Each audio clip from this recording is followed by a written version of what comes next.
Ano? Hindi pa kayo tapos sa kotse ni Esther? Aba, ang dami nakapending sa harap! Kaya nga. Boss, may problema kasi. Ano problema? Kaya, may lalaking walang malay sa loob ng truck ni Esther. Patay! Oh, boss. Oh. Mike, ang invento mo talaga. Huwag mo nga kami niloloko. Hindi. Tigilan mo nga yan? Boss, Naniniwala. Hello? Brace yourself. Charot-charot yan, ha?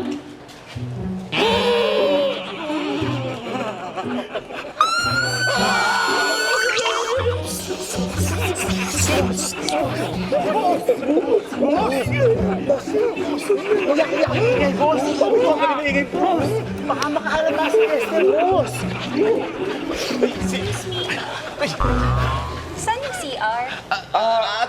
Doon sa harap. Samahan ka ni Mike. Sorry. Hindi ako. Andy! Bakit sa mga ni Andy?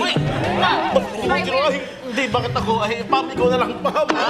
Busy ako. Si Julia na lang. Julia na lang. Pwede bang ikaw na lang sumama sa akin?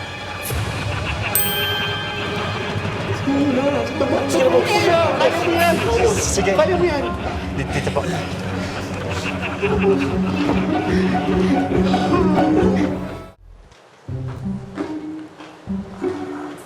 Diyan. Diyan yung CR. Julian, salamat ah.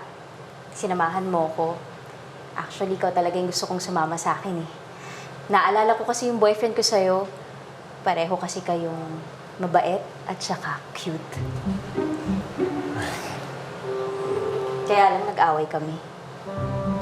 Talaga? Nasaan na siya ngayon? Wala na siya.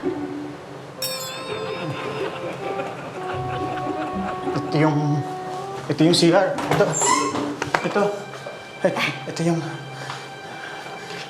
Yan yung CR. Pinagbubuksan din ako ng pinto ng boyfriend ko noon eh. Naalala ko talaga siya dahil sa'yo. Sige po. Lock the door. Po? Just lock the door. Ma'am, po. Lock the door when you leave. Okay.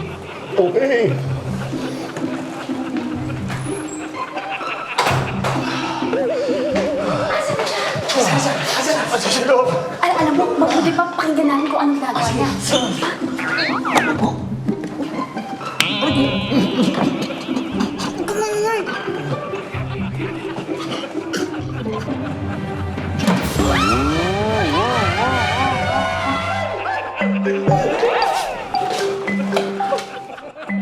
Wala nang tissue.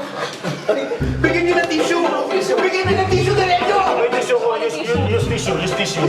Ayan, ma. Okay na. Ayan, okay na. Okay na.